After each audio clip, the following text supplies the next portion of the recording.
आवाज की दुनिया के दोस्तों, कल जब बेटी के ससुर घर से जब निकले, हाथ जोड़ते हुए बेटी के पिता से, बेटी की माँ से और बेटी से हाथ जोड़ते हुए जब निकले कि बेटी, मैं तुम्हें वादा करता हूँ 2 दिन का मुझे टाइम दे, मैं देखता हूँ क्या हो सकता है। इतना कह के जब घर से निकले, उस समय बाप और माँ और बेटी तीनों हॉल में थे। दोनों जने, माँ और बाप, अपनी बेटी को देख नहीं पा रहे थे कि उसने जो जो चीजें कही थी, ये चीज इन्होंने कभी सपने में भी नहीं सोची थी कि मेरी बेटी के साथ में ऐसा भी हो सकता है। फिर बेटी ने अपनी माँ को देखा, बोले माँ आप बताओ, इस जगह मैंने जो भी मेरे ससुर से, यानी मेरे जो धर्म के पिता है, उनको जो जो चीज मैंने कही है, कहीं गलत कही है? पिताजी आप भी बताइए, मैं कहाँ पे गलत हूँ?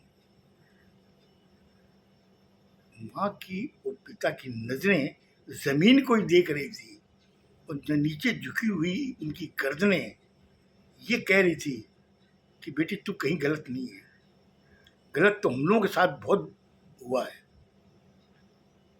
अब बेटी इसका रास्ता क्या है?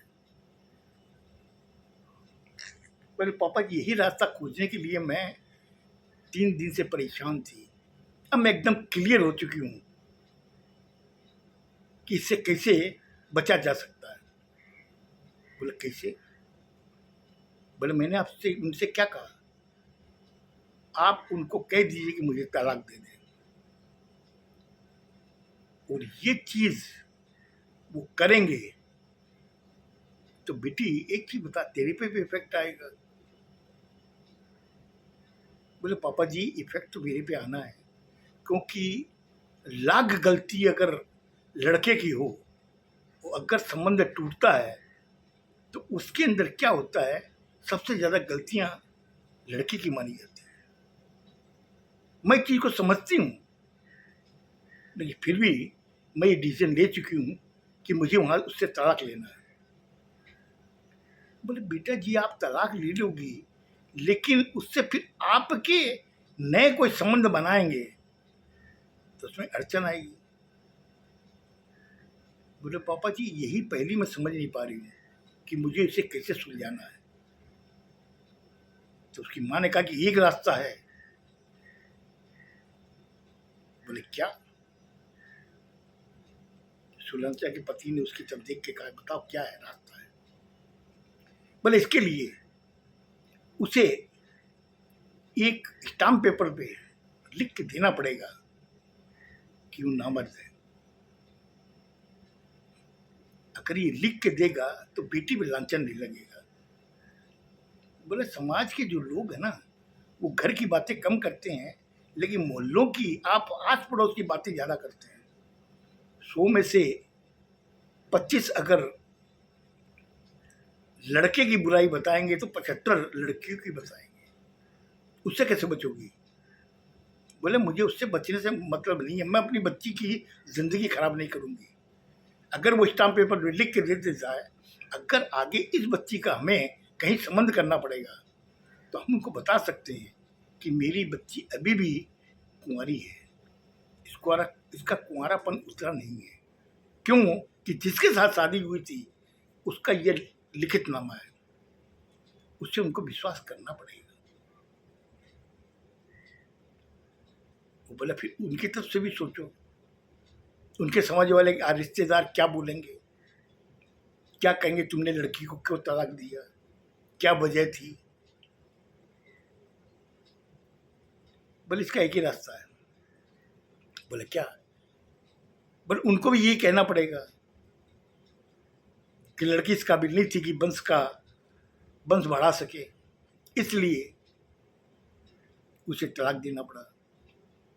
हमारे इंडियन पेनल कोड में ये क्लियर है, मैरिज कोड में, कि एक की शादी हुई है तो उसके रहते दूसरी शादी नहीं हो सकती, इसलिए हमें तलाक देना पड़ा।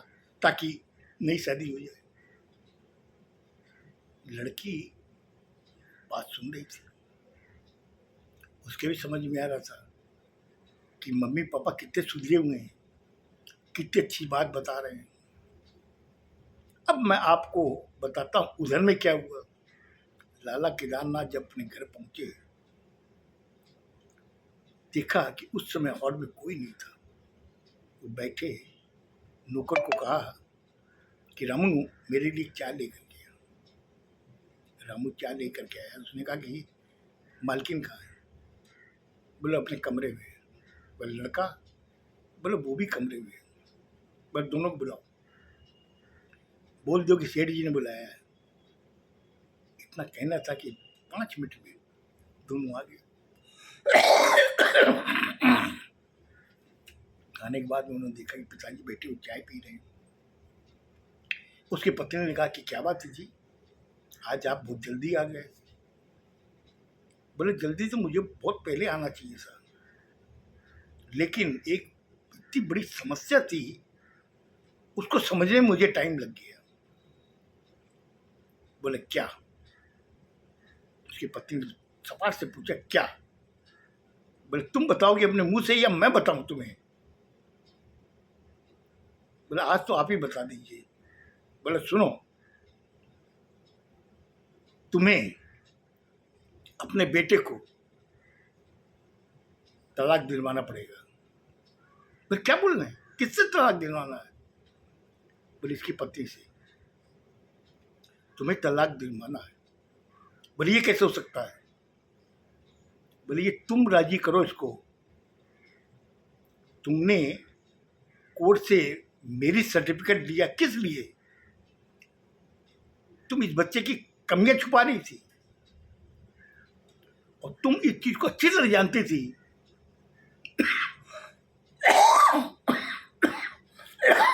ये लड़का शादी के काबिल नहीं है, फिर भी तुमने इस बच्चे की कमी छुपा करके उस बच्चे की जिंदगी तुमने बर्बाद कर दी। क्यों? मैं तुमसे पूछता हूं, तुम मुझे बता, अगर ये चीज तेरी बेटी के साथ में अगर होती तो तू क्या करती?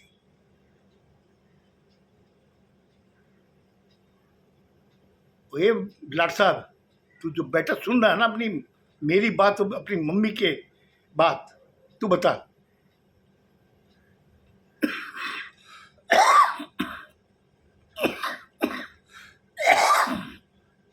अगर ये चीज तेरी बहन के साथ होती है तो तू क्या करता?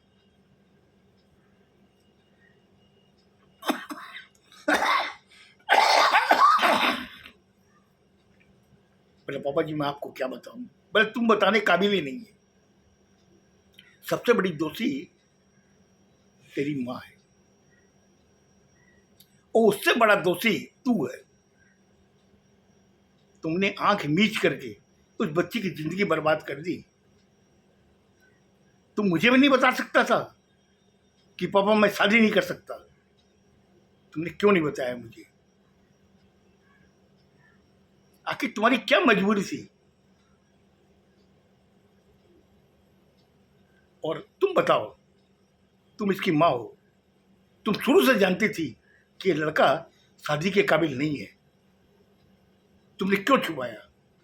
अब मेरे समझ में आ रहा है कि जिस समय ये लड़की यहाँ से जा रही थी अपने माँ बाप के साथ अपने पियर, तुमने कहा था वहाँ जा तो रही है लेकिन सलीके से रहना। इसका मतलब क्या था? उसने तीसरे दिन आके तुमको बता दिया था कि आपका बेटा नामर्द है। तुमने उसे 2 थप्पड़ मारे और तुमने कहा कि ये चीज़ यहीं ख़त्म कर दे, किसी को बताने की जरूरत नहीं है। क्यों कहा तुमने ये बात? तुम उस बच्ची को डराना चाहती थी, और डरा के क्या हुआ? आज ये सब चीज़ें मैं तुम्हें क्यों बोल रहा हूँ कि तुम्हारी ये जो गलत सोच थी ना, वो आज मेरा मुंह खोली है। अब तू बता क्या करेगी तू? अगर वो लड़की कोर्ट में जा चर्चे ले गई तो जाके बोलेगी कि इस लड़के का, मेरे हस्बैंड का मेडिकल टेस्ट कराइए, तो क्या कर लेगी? बोले आप ये सब क्या बोल रहे हैं? बोला कह नहीं रहा हूँ, ये आगे की जो स्टेप है उस बारे में तुम्हें अवगत करा रहा हूँ। अगर मेडिकल टेस्ट हुआ उसमें अगर ये डिसेबल निकला तो क्या कर लेगी? पूरे समाज में बदनामी होगी और तू मुंह दिखाने काबिल नहीं रहेगी समाज में अपने रिश्तेदारों के सामने। अब बोल क्या चाहती है? मैं उस बच्ची को कहूँ कि मेडिकल टेस्ट करवाए, या मैं इसे डॉक्टर को पास ले जाऊं और इसका मेडिकल टेस्ट कराऊं, या मुझे सच बता सब कुछ? अगर तू नहीं बताएगी तो ये समझ ले इस घर के अंदर आज का दिन आखिरी है तेरा, और बेटे तेरा भी। दोनों जने को मैं निकाल दूंगा इस घर से, क्यों? मुझे सबसे बड़ा तुमने इस पाप में भागीदार बनाया है। आज वो बच्ची चुपचाप सहती रही। मैंने उससे कई बार पूछा था कि बेटी तेरा चेहरा मुरझाया हो क्या है, क्यों है? उसे कभी मुझे कुछ नहीं बताया। आगे की घटना कल बताऊंगा। खुश रहो, स्वस्थ रहो, धन्यवाद।